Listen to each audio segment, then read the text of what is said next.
اس قسم کا نقصان پہنچا کہ پاکستان اپنی حیثیت کو بیٹھے خدا نخواستہ، تو پھر کیسے اس طرح کے کشمیر کا فائدہ کیا ہوگا؟ تو پاکستان کو ہر چیز بیلنس میں لے کے چلنی ہوتی ہے، تو یہ کہنا یہ مناسب نہیں ہے۔ آج بھارت کے لیے ایک بہت بڑا مخمصہ بن گیا ہے، پاکستانی افواج بارڈر پہ تیار بیٹھی ہے، اور اس طرح کی تیار بیٹھی ہے کہ آپ تھوڑا سا اس طرف آئے تو ہم آپ کے اوپر 10 گنا زیادہ اس کا جواب دے دیں گے۔ ادھر سے چین ان کے یہاں 5 کلومیٹر اندر بیٹھا ہے۔ اب ٹو فرنٹ وار آج بھارت نے اپنے سر پہ خود مسلط کر لی، آج اپنی جنگ اس نے کھڑی کر لی، اس لیے وہ بھاگتا پھر رہا ہے، اس لیے جان چھڑانا پھرتا ہے۔ تو میرا نہیں خیال کہ پاکستان کی اسٹریٹجی غلط ہے، پاکستان کی اسٹریٹجی بالکل ٹھیک ہے۔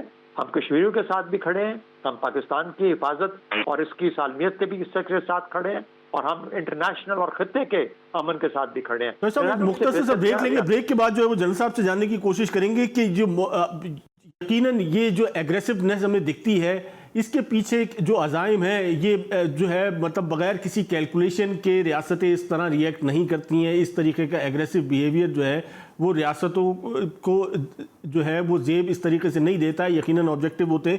اس پہ مزید بات کریں گے، ایک مختصر سے بریک لیتے ہیں، بریک کے بعد دوبارہ حاصل ہوتے ہیں۔